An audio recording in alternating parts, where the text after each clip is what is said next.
Hey, yo, guys, what's up? It's your boy Jesse. How y'all doing? Today, I decided I'm gonna go ahead and do another video. Yo, it's friendly people here in the Philippines. It's your boy Jesse. I decided to do another video today. Uh, good afternoon. Hello. Doing another video today while my fiance, she's at her aunt's place, and I don't really have a lot to do, so I'm going to do a video today. Or in this video, I'd like to talk a little bit about who I am, why I decided to start doing videos and vlogging here in the Philippines, why I live in the Philippines, kind of my past, to give people an idea of me and my story. As you can tell, there are a lot of kids getting out of school. A lot of kids out and the school's letting out. So happy to be part of the vlog. But yeah, today we're going to talk a little bit about who I am. As you probably already know, my name's Jesse. I am 34 years old. I turned 35 this year, and you'll be surprised. You'll probably be surprised about some of the things that I've been through. It's my story is probably quite a bit different than a lot of people's story. So let's get into it. Obviously, you know, I am from the USA. I was born and raised in the mountains of Kentucky. Hey! I was born and raised in the mountains of Kentucky.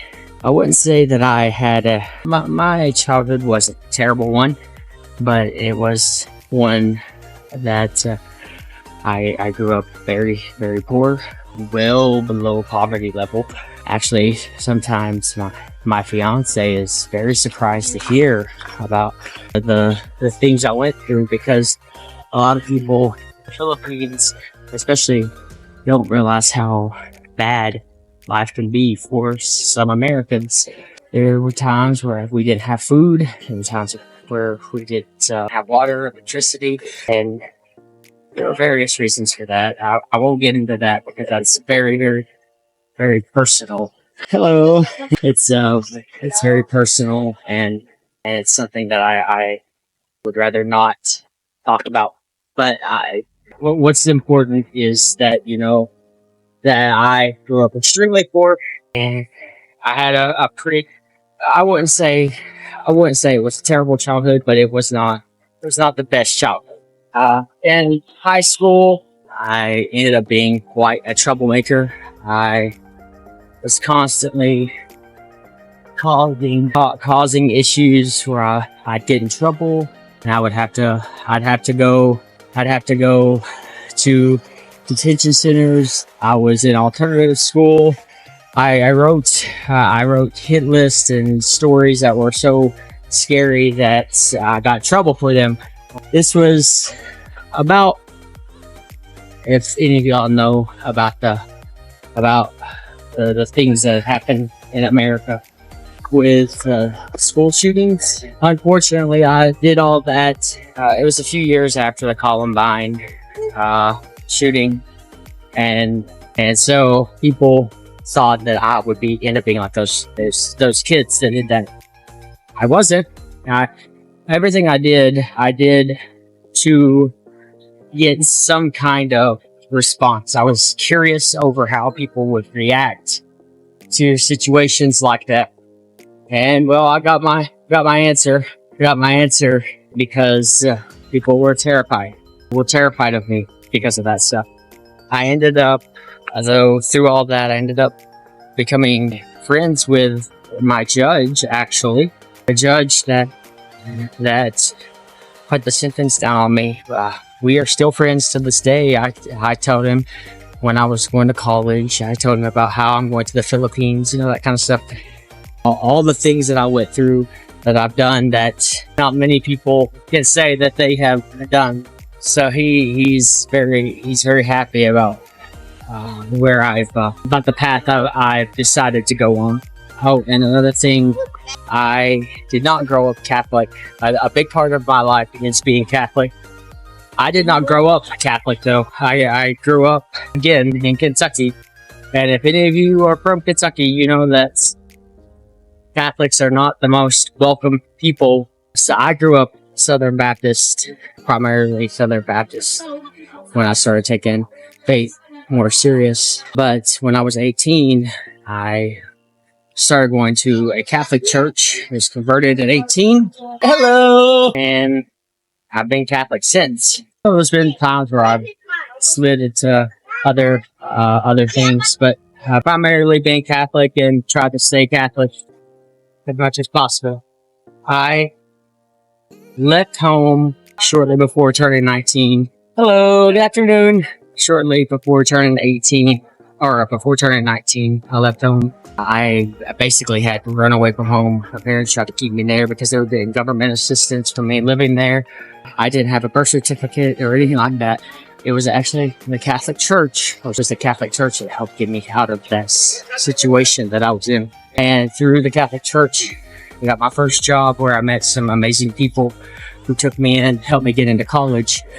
And by that time, my parents just accepted that I was not going to be like they were. My parents were very close-minded at the time. They did not like anything that they felt was different. And one, me becoming Catholic, two, me even graduating high school and then going to college. And now with a Filipina, they've learned that or especially my mom has learned that she's just going to have to accept it. Hey! She's learned that she's just going to have to accept that I am not like that. I went to college in 2010 through 2014. Decided to get a major in psychology and criminal justice. I originally went because I wanted to go to law school, but I was convinced not to do that by one of my professors who said there were too many lawyers and not enough jobs. What I didn't realize is that he was mostly talking about lawyers for businesses or divorce or things like that. I wanted to actually be a prosecutor. I wanted to prosecute things. I wanted to prosecute people who did really bad things. And unfortunately, I found out in 2017 or 18, when I was working somewhere, I met up with one of my old defense attorneys, and she said it sucks that I didn't go to law school because she recently had to take down a post for a job because she could not find a lawyer. So I hate that I did that. I did not go to law school. But needless to say, I went to a Southern Baptist University where people were constantly trying to convert me, but it also forced me to grow stronger in my Catholic faith because I had to find ways to defend my Catholic faith. And I did. I found out about Catholic Answers. I started learning more about what the church teaches and why, church history, things like that. So many of those Southern Baptists, they did not expect that because unfortunately a lot of the Catholics, especially ones who were born Catholic, they just accept that what they believe is true and they don't do anything they don't learn about their faith. They don't learn why their faith believes what it believes. And that's unfortunate. I'm also fairly well at talking with atheists. That was another group of people that disagreed with a lot. And I actually had a friend who was atheist, and he was going to convert to Catholicism. He went home, again, this is Southern Kentucky. He went home and told his grandma about how he was considering going from atheist to Catholic, and his grandma actually said she would rather him be an atheist than a Catholic. Kind of tells you the mindset there on the Catholic faith. Catholics are not seen as the best people for whatever reason.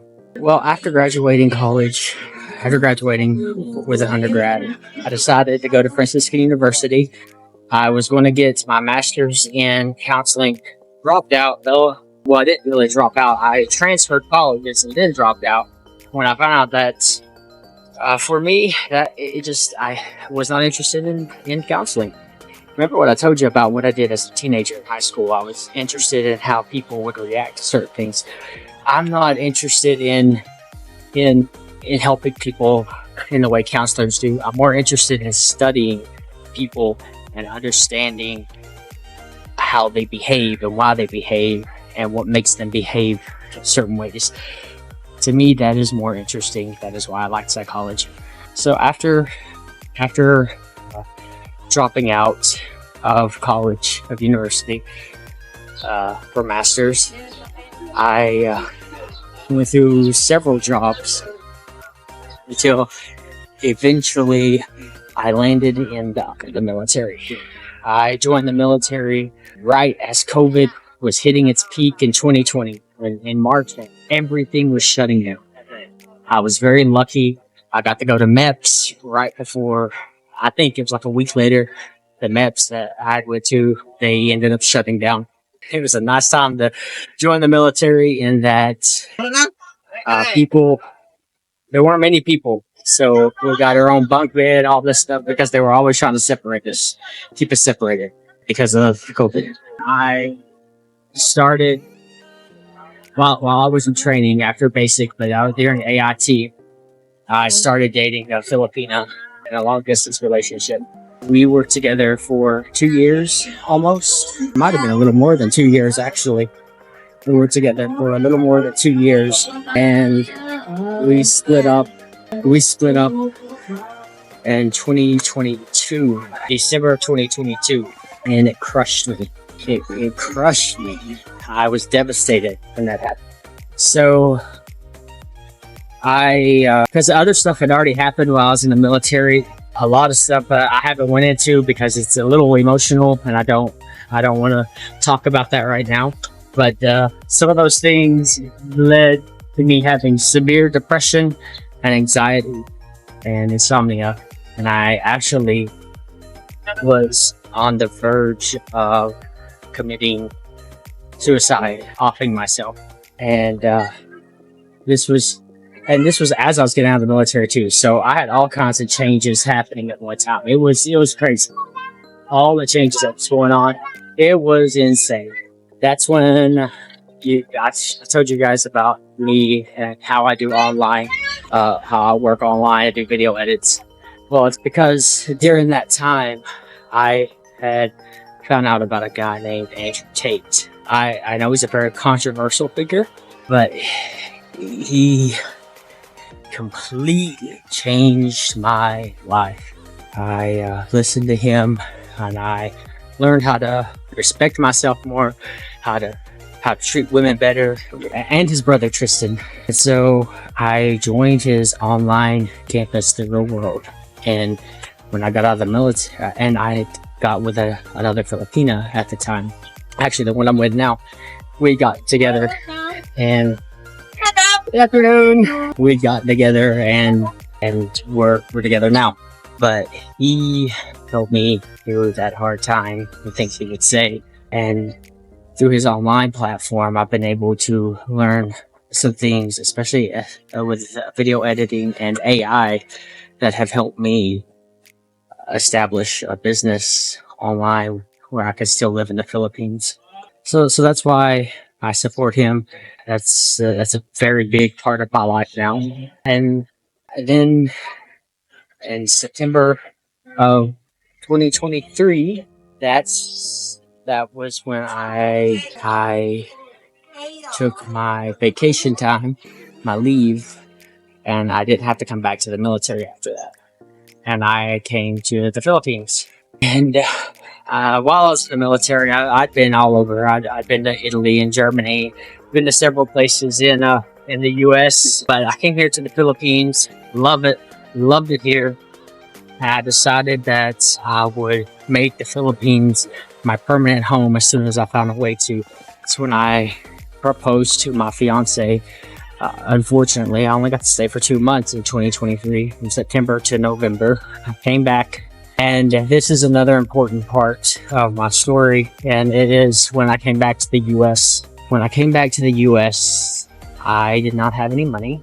I went to stay with my my mom and try to find a job. Could not find a job. I got some help from Veterans Assistance.